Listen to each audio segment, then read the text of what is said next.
Sifa na shukrani zote kwa Bwana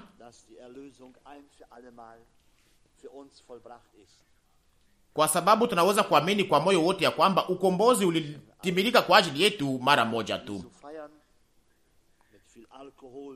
Ndiyo, tunakuwa na siku ambayo watu wanasherekeaka kuzaliwa kwa Yesu wakiwa na vileo mingi na mambo mengine yote inayobaki, lakini sisi tunaweza kunyanyua macho yetu kwa yule ambaye aliyetuletea mambo yote,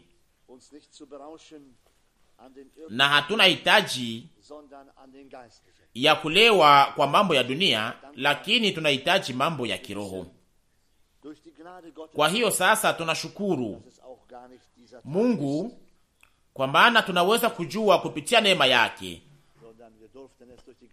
ya kwamba Kristo hakukuja katika dunia hii siku ile, lakini kwa neema ya Mungu tuliweza kutambua kupitia watumishi wake na manabii ya kwamba ilikuwa ni mwezi wa ine. Na iwe yoyote tunatumikiaka Mungu kila siku. Kwetu sisi kila siku ni nzuri sana, na tunashukuru Mungu kwa ajili ya kila siku, kwa ajili ya kila heri ambayo tunaweza kuwa nayo kwa ajili ya kukusanyika ili tuweze kupatia Mungu wetu utukufu. Na sio tu siku ya Noeli, lakini pia siku ya Pasaka na siku ya ufufuko. Na hiyo inatupatiaka furaha kubwa sana. Mbele ya kuomba, ningetaka niweze kusoma Yohana sura 1, shahidi fulani kwanza kwa mstari wa kwanza. Mstari wa kwanza, Yohana sura 1. Katika mwanzo palikuwa neno, na neno alikuwa pamoja na Mungu, na neno alikuwa Mungu. Huyu kwa mwanzo alikuwa pamoja na Mungu. Mstari wa 3. Vitu vyote vilifanyika kwa huyu, na pasipo yeye hakikufanyika kitu kimoja kilichofanyika. Mstari wa 4. Ndani yake ulikuwa uzima, na uzima ulikuwa nuru ya watu. Mstari wa 5. Na nuru iling'aa katika giza, lakini giza haikumpokea au kumkubali. Tunaweza kusema tu amina kwa hiyo. Na iko hivyo hivyo katika siku zetu pia. Nuru ya kung'aa sana iling'aa, lakini watu hawakuweza kuikubali na kuipokea. Mstari wa 6. Palitokea mtu ametumwa kutoka kwa Mungu, jina lake Yohana. Mstari wa 7. Huyu alikuja kwa ushuhuda ili ashuhudie nuru, watu wote wapate kuamini kwa yeye. Mstari wa 8. Huyu hakukuwa nuru ile, lakini alikuja ashuhudie nuru ile. Mstari wa 9. Ilikuwa nuru ya kweli inayotia nuru kila mtu anayekuja katika ulimwengu. Mstari wa 10. Alikuwa ulimwenguni, na ulimwengu ulifanywa naye, na ulimwengu haukumtambua au kumpokea. Mstari wa 11. Alikuja kwake, na wake nao walio wake hawakumpokea. Mstari wa 12. Lakini wote ambao walimpokea aliwapa uwezo wa kuwa wana wa Mungu, ndiyo wale walioamini jina lake. Mstari wa 13. Waliozaliwa si kwa damu wala kwa mapenzi ya mwili wala si kwa mapenzi ya mtu, lakini kwa Mungu. Mstari wa 14. Na neno alifanyika mwili akakaa kwetu, tukatazama utukufu wake, utukufu kama mwana wa pekee akitoka kwa Baba, amejaa neema ya kweli. Mstari wa 15. Yohana ameshuhudia, akapaza sauti yake akisema, huyu ndiye ambaye nilisema habari zake, anayekuja nyuma yangu amekuwa mbele yangu, kwa maana alikuwa mbele yangu. Mstari wa 16. Na katika utimilifu wake sisi tumepokea neema juu ya neema. Mstari wa 17. Kwa kuwa torati ilitolewa kwa mkono wa Musa, na neema na kweli zilikuja kwa mkono wa Yesu Kristo. Mstari wa 18. Hakuna mtu aliyeona Mungu wakati wote, maana pekee aliye katika kifua cha Baba, huyu ndiye alimfunua. Mpaka hapa ili neno takatifu la damani. Tunataka tusimame ili tuweze kuomba Mungu kwa ajili ya baraka yake, kwa ajili ya mwendeleo wa makusanyiko. Mungu mwaminifu, Tunakushukuru kutoka kini cha moyo wetu, kwa maana tunaweza kusanyika tena jioni hii sote pamoja, sisi kama vile taifa lako Bwana, sio tu kama vile kundi lilo kusanyika, lakini kama vile watu waliofanya mazoezi pamoja na wewe, walio na uhakika katika mioyo yao ya kwamba uliwakomboa, uliwaweka huru na uliweza kutimiza yote kwa ajili yetu. Bwana, tunakuomba, tunakuabudu jioni hii, utufanzie neema. Ulikuja katika dunia hii Bwana, ulileta nuru ndani ya giza, lakini watu hawakuweza kukubali. Na pia katika siku zetu iko hivyo hivyo, watu hawataki kukubali hiyo nuru ya kweli, lakini wanataka mambo ambayo wanashuhudia wao wenyewe. Bwana, tunakushukuru kwa maana ulitupatia nuru, inatuangazia, kwa maana wewe ni nuru peke yako. Sifa na utukufu, sifa na mabudu iwe kwako wewe peke yako. Endelea kutubariki, bariki wa ndugu na wadada, hata kama hawako hapa, akose walio nyumbani na mahali pote, na ambao walio pamoja nasi wakiungana na sisi katika mawazo yao. O Bwana, fanya neema mbali na mipaka Bwana. O Mungu mwaminifu, katika wingi wa neema yako Bwana, tuliweza kupokea neema juu ya neema. Tunaweza kusema hivyo, o Bwana. Sifa na shukurani iwe kwa jina lako la utukufu la Yesu. Endelea kutubariki, endelea kutuzungumzia Bwana, na kwa ajili ya hiyo tunakupatia utukufu, tunakusifu na tunakuabudu katika jina la Yesu. Amina, amina, amina. Tunakaa. Wir sind so dankbar für alles was Gott getan hat. Tunashukuru sana kwa ajili ya yote ambayo Mungu aliyofanya.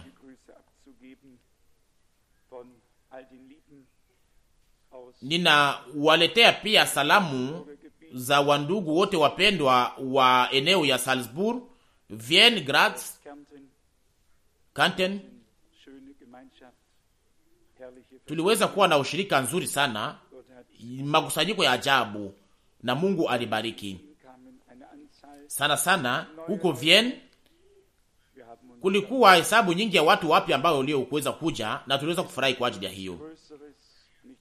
Hakuna kitu kikubwa zaidi au kitu cha kupendeza kama vile kuona watu wanaweza kupata njia yao kwenda kwa Bwana na kuweza kuishi wokovu wa Mungu, na kushukuru Bwana kwa ajili ya hiyo. Kama vile mnajua, nilikuwa huko Palermo weekend iliyopita, na kulikuwa watu wengi, karibu watu 800 au zaidi.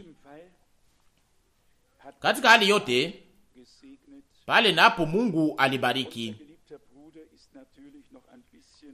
Mpendo wetu ndugu angali kama vile akishilinda, hajaweza kuelewa vizuri hiki na kile kulingana na msingi wa mafundisho, lakini Mungu alifanya neema. Mnajua kwamba ananifurahiaka na ananipenda, na anajua kwamba siwezi kuhubiri kitu kingine isipokuwa neno la Mungu. Na hiyo ndiyo aliyosema wakati alipomalizia kupitia akili yake na nguvu zake zote. Alisema tuliweza kusikia neno la Mungu kwa kweli, nasi hatutaki zaidi ya hiyo. Hatuna hitaji ya zaidi ya hiyo. Tunahitaji ili tu watu waweze kushuhudia kwamba wamesikia neno la Mungu kwa kweli. Huko Salzburg niliweza kuwa kwa mara ya kwanza kuwa na heri ya kuweza kuzungumuza na wanafunzi wa Uislamu. Mazungumuzo moja iliweza kuendelea mpaka saa 8 za asubuhi, na mazungumzo ya pili iliweza kumalizika haraka. Walikuwa wanafunzi wa Kadafi, na tuliweza kuwa na mazungumzo mafupi, lakini ilikuwa ni nzuri sana. Iliweza kunifurahisha sana kuweza kusikia mawazo ya watu hao. na mmoja wao aliweza kusema, ndiyo, iko namna gani kuhusu Israeli?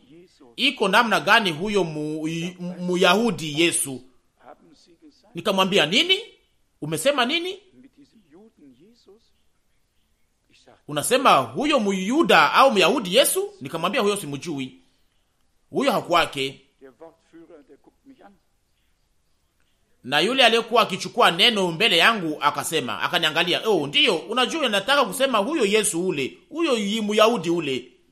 Nikajibu, kama munazungumuza kuhusu Yesu ambaye ninayetangaza, sasa hamuzungumuze kuhusu Myahudi, pale mnapaswa kuzungumuza kuhusu Mungu. Na hapo mambo yote ikachamuka, na hapo tukaingia katika mambo ya hatari sana, lakini msiulize maelezo hiyo ya hayo. Lakini pamoja na vijana wanaume, unaweza pia kutoa maneno ambayo haungeliweza kutosha kwa namna iliyo kawaida, lakini ilikuwa ni vizuri sana, na ninawaza ya kwamba watu hao watawazia mambo hayo. Kuna huzuni kubwa, watu hawajui kweli, hawatambue kweli, waliingizwa katika makosa tangu kuzaliwa kwao, na watabaki hivyo wakose. Kama Mungu hawezi kuwafanzia neema, watabaki katika makosa au katika uongo mpaka kifo chao, bila hata kuweza kusikia kweli.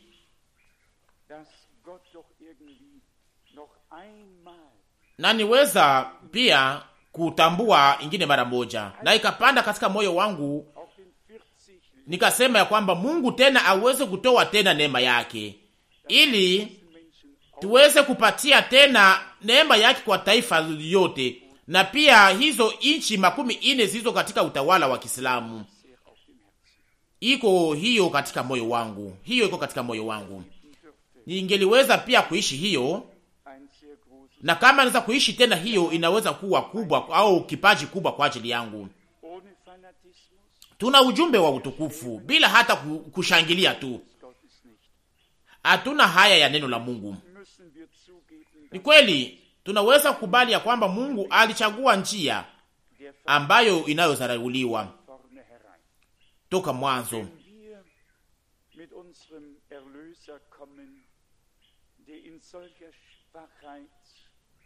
Wakati tunapokuja pamoja na Mwokozi wetu aliyesulubishwa katika udhaifu kama huo, aliyeweza kuchukua msalaba wake mwenyewe na aliyejiacha akapigwa misumari kwenye msalaba huo akasarauliwa, kama tunaweza kumlinganisha na hao wengine waanzilishi wa madhehebu zingine, Bwana wetu anakuwa katika hali mbaya.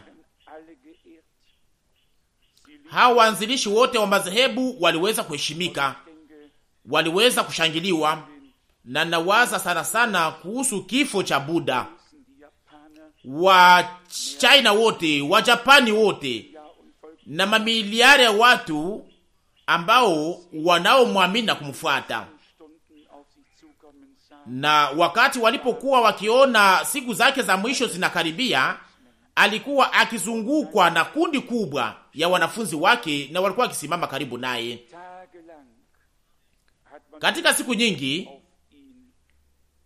walikuwa wakitupa tu maua juu yake, maua ikionyesha shukurani kwa ajili ya mafundisho iliyo yao ya kipekee ambayo wanaozungumuza ya kwamba aliwaletea. Na wakati alipokufa, waliweza tena kumfunika kwa maua karibu siku 7.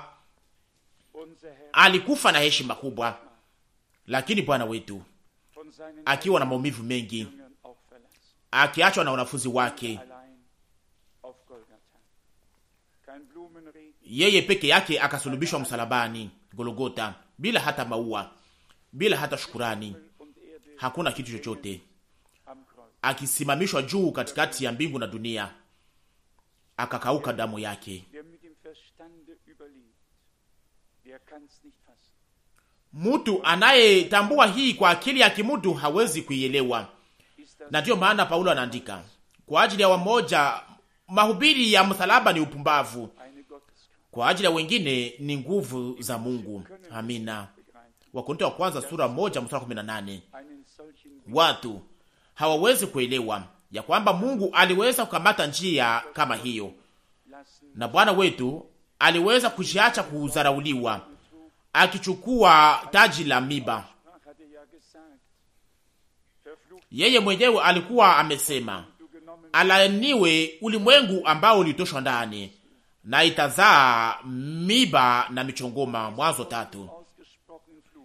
Laana iliyokuwa imetamkwa na yeye ikawekwa juu ya kichwa chake mwenyewe, na hivyo ndivyo aliwekwa juu kwenye msalaba. Ona jinsi tunapasha kushukuru na kuamini ya kwamba tuliweza kuona na kuishi nuru ya Mungu katikati ya giza. Amina. Haleluya. Hatukuweza kuiona tu, lakini tuliweza kuiishi. Tuliona utukufu wake. Ndiyo, na hiyo ndiyo tuliweza kusoma sisi sote. Tuliona utukufu wake, utukufu wa mwana aliyezaliwa na Baba, aliyejaa neema na kweli. Ndani yake neema na kweli vilionekana na kufunuliwa. Sheria na hukumu vilikuja kupitia Musa, lakini neema na kweli zilikuja kupitia Yesu Kristo, Bwana wetu na Mwokozi wetu, na kuhesabiwa haki ya ujao. Wakati tulipoimba nyimbo, niliweza kuwazia, ilikuwa ni nyimbo 299 inayosema, o mwana kondoo wa Mungu, ulichukua ushindi ya utukufu hapo Golgota. Amina. Haleluya. Ulitengeneza uokovu kwa ajili ya ulimwengu mzima, na ukalipa deni au bei kubwa, deni iliyokuwa ya bei kubwa, na ulisema kwa sauti kubwa, yote imekwisha, yote imekwisha. Ni neno gani? Ni nyimbo ya namna gani? Ona, ni nyimbo ya namna gani? Ni mawazo ya namna gani yanayotamkwa hapa? Oh, mwana kondoo wa Mungu.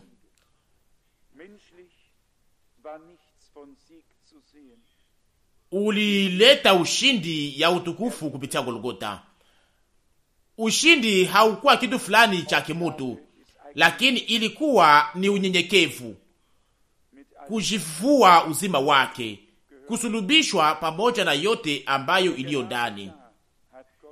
Lakini ni hapo ndipo Mungu aliweza kufunua ushindi wake juu ya kuzimu, juu ya kifo na juu ya shetani.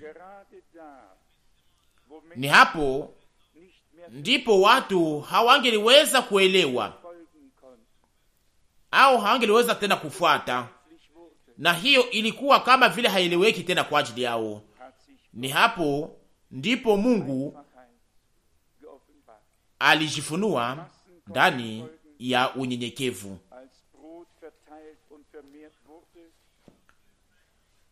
Makundi ya watu ingeweza kufuata wakati mikate ilipokuwa ikigawanyiwa, wangeliweza kufuata wakati vipofu walipokuwa wakiona na viwete vilipokuwa vikitembea, wangeliweza kufuata wakati walipokuwa wakiimba na kusema, abarikiwe yeye anayekuja kwa jina la Bwana, hosana kwa mwana wa Daudi. Lakini sasa wakati mambo ilipokuwa ya hatari, sasa hayo makundi kubwa ya watu ikageuka kuwa kidogo, tena kidogo sana. Na pia hata Petro aliyekuwa karibu ya Bwana akasema, Bwana, hata kama wote wanakuacha, mimi sitakuacha hata kamwe, au sitakukana hata kamwe. Iwe yoyote iliyoandikwa katika andiko hii. Lakini wakati ilipofika, muda ilipotimilika, hata wa mwisho waliweza kutupa hata masilaha zao, na Petro akasema, huyu mtu simjui. Sasa mshiweke kidogo kwa hali hiyo, muwazie hali hiyo kwanza, muwazie kwanza hiyo, kuona kisi uliweza kumpenda kwa nguvu sana, na kisha unaweza tena kumkataa kwa wakati iliyo ya hatari sana. Akasema ya kwamba sijui mtu huyu, na japokuwa alikuwa amemjua mtangu muda mrefu. Wakati alipokutanana naye kwa mara ya kwanza, hakuwa na hitaji ya kuweza kumpatia jina lake. Unajua, kwa kawaida wakati ni mtu anaposalimia mwingine, anaambia kila mtu anaambia mwenzake jina lake na yale aliyofanya. Lakini Petro hakuwa na hitaji ya kuweza kuambia Bwana jina lake, lakini Bwana akamwambia jina lake. Akamwambia kwamba wewe ni Simoni mwana wa Yona, Yohana 1:42. Hiyo iliweza kumuingia katika mifupa na mafuta ya mifupa. Lakini sasa wakati wa jaribu, Petro akasema ya kwamba mtu huyu simjui. Kulikuwa kimefanyika, kulipitikana nini katika wakati huo? Lakini yote yalifanyika kwa ajili yako ukiwa na lengo iliyo tayari. Lakini baadaye Petro naye hangeliweza kujisifu, ili Petro naye asiweze kujisifu ya kwamba nisimama vizuri, niliweza kusimama imara, nibaki kwa upande wa Bwana. Hakukuwa hata kitu fulani cha kujisifu, na hakutaweza hata kuwa kitu fulani cha kuweza kujisifu. Yule anayetaka kujisifu ajisifu katika Bwana. Hatujisifu kwa sababu ya uaminifu wetu, lakini tunajisifu kwa sababu ya uaminifu wa Mungu, rehema ya Mungu, neema ya Mungu. Tunajisifu kwa sababu ya yote ambayo Mungu aliyotupatia kwa neema. Amina. Inasemeka hapa katika nyimbo hii, neno la uzima. Hapa imani yangu inapumuzika. Na gisi ni ajabu sana. Neno la uzima. Hapa imani yangu inaweza kupumuzika. Ndiyo, ni hapo ndipo imani yetu inaingizwa na inaweza kupumuzika. Haiwezi kutikisika bila kutikisika. Neno la uzima. Hapa imani yangu inaweza kupumuzika juu ya mwamba huo, nami ninaweza sasa kutegemea au kujenga juu yake. Wokovu wa Mungu wetu ni kamilifu milele na milele. Uikubali mwenye zambi, na utaipewa. Una cha kufanya, yeye alishakaifanya. Yote imetimilika, yote imekwisha, yote imekwisha. Amina. Watu hao waliimba yale ambayo waliokuwa wameishi pamoja na Mungu. Tuna mamia au maelfu za manyimbo ambayo tunazojua sisi sote, na katika kitabu hiki cha nyimbo tuna moja iliyo na 701 na nyingine 707, lakini hiyo yote haina faida. Lakini hao watu waliweza kutamka yale ambayo Bwana na kazi ya ukombozi iliyoweza kutimiza, au inamaanisha nini kwa ajili yao. Waliweza kutamka yale ambayo Bwana na kazi ya ukombozi inamaanisha kwa ajili yao, nao waliweza kuiacha kwa sehemu kubwa. Ndio, waliweza kuacha yale ambayo walioweza kuiba kwa moyo wao wote, kwa sababu walikuwa wamefanya hayo mazoezi mamoja, na waliweza kufanya hiyo kutanana hiyo moja pamoja na Mungu. Nasi tunaweza kusema neno la uzima, na mimi hapa imani yangu inaweza kupumzikia hapa. Nasi tunaweza hapa kuweza kuikubali katika imani na kuipokea, ili tuweze kupumzika katika kazi iliyotimilika ya Mungu. Wewe hauna kitu cha kufanya tena, yeye ashaka kuifanya, na yote imekwisha, yote imekwisha. Na ndani ya kipande cha 3 cha nyimbo inasema neno la ushindi. Wakati shetani anaponikaribia, ninatazama yeye aliye mshindi, aliyemvunja.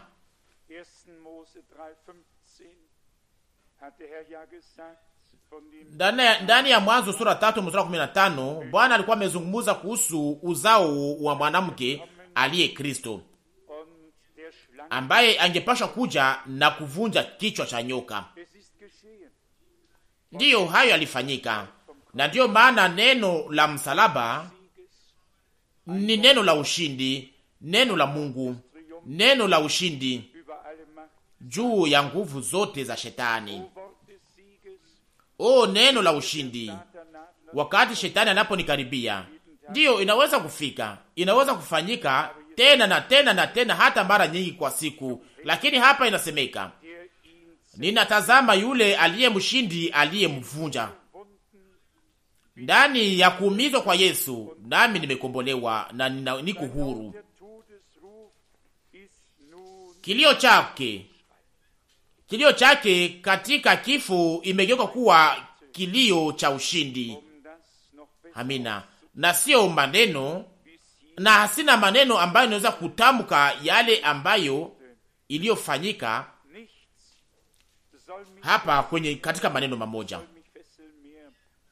au katika maneno fulani, na hakuna kitu inaweza kunizuiza na kuweza kuniweka katika mamlaka ya adui.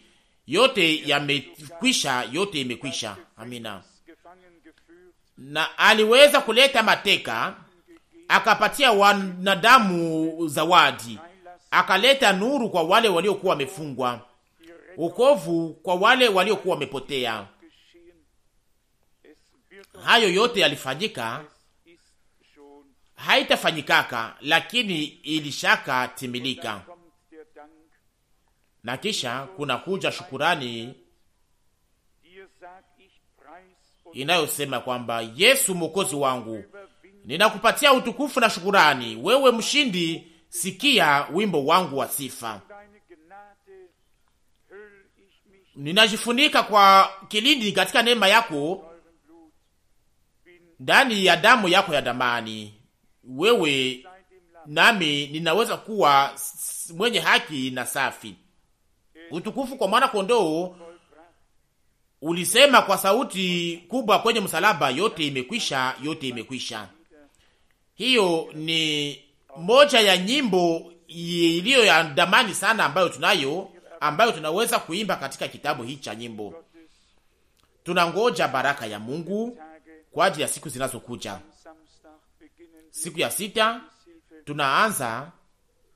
tutaanza siku ya sita kwa neema ya Mungu, na kama Bwana akipenda, kama Bwana akitaka, tutaweza kuzungumuza sana sana kuhusu mihuri 7. Tutaweza kuingia ndani, tutaweza kupenya ndani kwa kilindi, na tutaweza kuomba sote pamoja ili Mungu atuongoze kupitia Roho wake, ili mapenzi yake yafanyike, na ili tuweze kujengwa kwa nguvu sana katika neno lake, na tuweze kuwa kweli kweli na uhakika kuhusu yote inayohusu Mungu na yote inayohusu ufalme wake, na tuweze kutoka tukiwa na nguvu na tuweze kutoka tukiwa na nguvu katika makusanyiko haya. Wakati neno liposomeka, neno la Injili ya Yohana, tunaweza kusimamia kwa kila shahiri na kupata shahiri inayofanana na hiyo. Lakini inasemeka hapa kwenye mstari wa 12, Yohana 1 mstari wa 12, lakini kwa wote ambao walimpokea aliwapa uwezo wa kuwa wana wa Mungu, ndio walioamini jina lake. Amina. Ona gisi ni ajabu kuweza kujua ya kwamba tunaweza kuamini, ya kwamba hatukuweza tu kukubali mafundisho, ya kwamba hatukuweza tu kukubali dhehebu, lakini tuweza kumkubali yeye Bwana Mwokozi wetu. Na kwa sababu ni hivyo, tuliweza kupata uwezo ya kuwa wana wa Mungu. Amina. Na ndio maana tunaamini pia jina lake. Inasemeka kwenye mstari wa 11, alikuja kwake nao walio wake hawakumpokea au kumkubali. Alikuwa katika dunia na dunia ilifanyika na yeye, lakini dunia haikuweza kumtambua au kumkubali na kumpokea. Na inalingana na neno la Wakolosai sura 1, Wakolosai sura 1 mstari 14, Wakolosai 1 mstari 14. Ndani yake tuna ukombozi wetu, usamehe wa dhambi zetu, Mstari wa 15, naye ni mfano wa Mungu asiyeonekana, mzaliwa wa kwanza wa viumbe vyote. Mstari wa 16, kwa kuwa katika yeye vitu vyote viliumbwa, vilivyo mbinguni na vilivyo duniani, vitu vinavyoonekana na visivyoonekana, ikiwa ni viti vya ufalme au usultani na ufalme au mamlaka, vitu vyote viliumbwa kwa njia yake na kwa ajili yake. Amina, tunaamini hiyo. Ningetaka niweze kusoma Waroma sura 1 mstari wa 16 na 17. Waroma 1 mstari wa 16.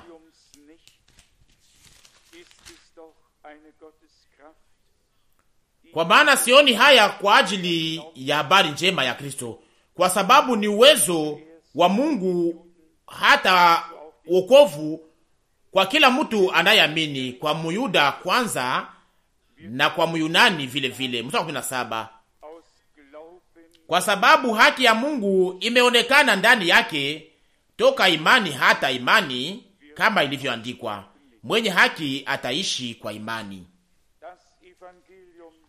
Injili ni nguvu za Mungu ambaye ndani yake muna ukovu, ukombozi, uponyaji na yote ambayo tunayohitaji. Na ndiyo maana Paulo anasema sina haya ya Injili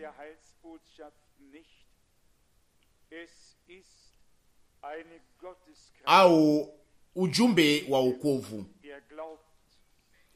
kwa maana ni nguvu za Mungu ambayo inayoleta ukovu kwa wale wote wanaoamini.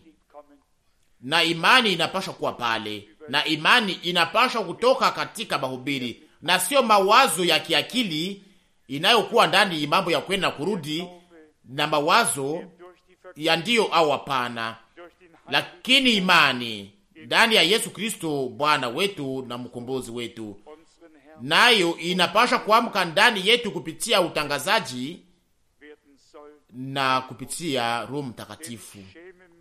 Amina. Mstari wa 16 wa Roma sura 1. Kwa maana sioni haya kwa ajili ya habari njema, kwa sababu ni uwezo wa Mungu hata ukovu kwa kila mtu anayeamini.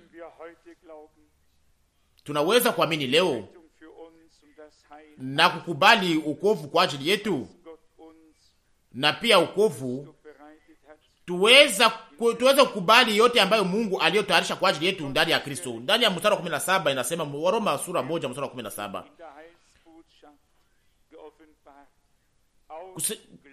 kwa sababu ndani yake, kusema injili ya wokovu, kwa sababu haki ya Mungu inaonekana ndani yake, kama vile andikwa ndani yake toka imani hata imani, kwa kuwa ilivyoandikwa, mwenye haki ataishi kwa imani. Sheria ilikuja kwa mkono wa Musa, lakini haki na wokovu ulikuja kupitia Yesu Kristo. Tunahubiri injili ya msalaba, injili neno la msalaba. Tunahubiri neno la msalaba, injili ya Yesu Kristo. Nasi tunasikia hii injili sio tu kama vile habari tu njema, lakini kama vile nguvu za Mungu ambazo zinazotenda ndani yetu, zinazoturuhusu ili tuweze kuishi yale ambayo neno linatangaza, yale ambayo iliyo ndani yake, yale inayoahidi na yale ambayo linashuhudia. Amina. Na kama hayo yanaweza kufanyika, na hapo sasa tutaweza kusikia furaha. Yayo yanaweza kufanyika kwa maana ni kazi ya ukombozi iliyotimilika. Sisi hatuko washuhuda wa uongo ambao wanaoshuhudia hapa na huko mambo ambayo haiwezi kuwa ya kweli au mambo ambayo haikufanyika. Yesu Bwana wetu alisema kwa wale ambao aliokuwa ametuma ya kwamba ninyi ni washuhuda wangu, Luka 24 48.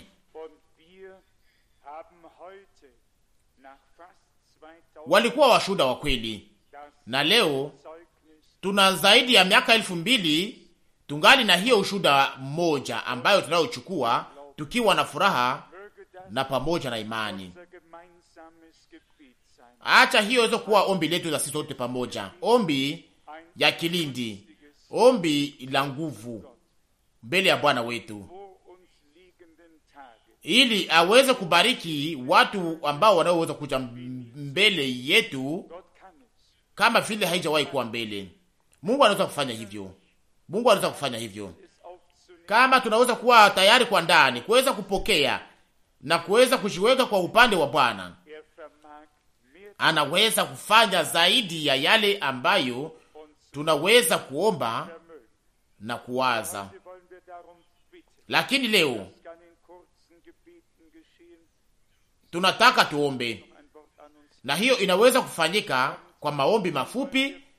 Akosi kama ndugu Rusi angana kitu fulani cha kusema, tunataka tuweze kuomba ili Mungu aweze kukamata chini ya uongozi wake siku zizo mbele yetu, aweze kuzikamata chini ya uongozi wa Roho wake, na sio tu hapa mbele, lakini pia kwa wale wote watakao kuja, ili tuweze tu kuhusika na kitu moja, tuweze kuhusika tu na kitu kimoja, na hiyo kitu moja ni kazi ya Mungu. Nasi tunashukuru na tunajua kwamba Mungu atatupatia neema yake. Jina lake liweze kusifiwa. Amina. Naamini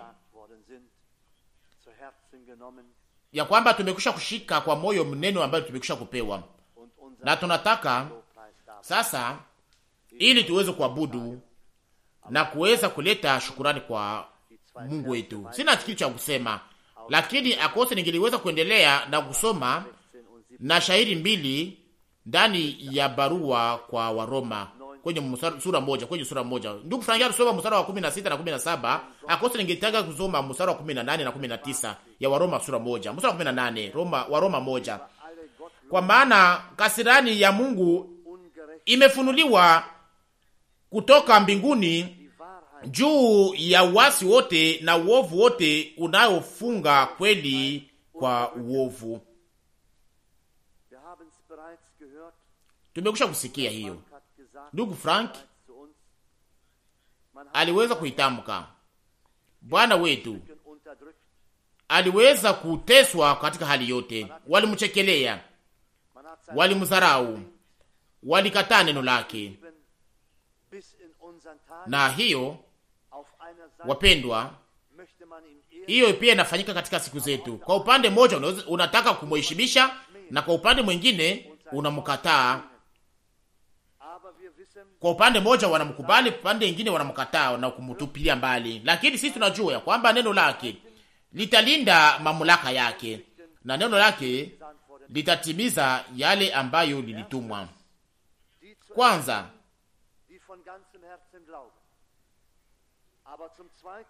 kuokoa wale wanaoamini kwa moyo wote, na ya pili, kasirani ya Mungu itaonekana toka mbinguni juu ya, kwa sababu ya uovu wote na uasi wote na uzalimu ya watu wote.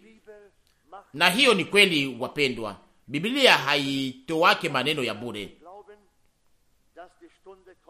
Tunaweza kuamini kwa moyo wote ya kwamba saa itakuja ambayo Mungu atalipa malipo yake juu ya maadui zote na wale wote wanaopingana na yeye. Mstari 19 ya Waroma moja. Kwa sababu maneno ya Mungu yanajulikana, yanaonyeshwa ndani yao, kwa sababu Mungu ameyaonyesha. Ndiyo, hiyo ni kweli 100%. Na naamini ya kwamba hakuna mtu ambaye atakayepata masababu, kwa maana Mungu anakuwa macho ili nguvu zake na utukufu wake uweze kuonekana kwa mataifa yote, kwa malugha zote, kwa makabila zote, malugha zote na mataifa yote na watu wote. Na kwa ajili ya hiyo tunampatia utukufu, tunapatia utukufu Mungu wetu. Mstari 20. kwa sababu maneno yake yasiyoonekana tangu ukuumbwa kwa ulimwengu yanaonekana wazi, yanafahamika kwa kazi zote, hata uwezo wake wa milele na uungu wake usiwe na uzuru.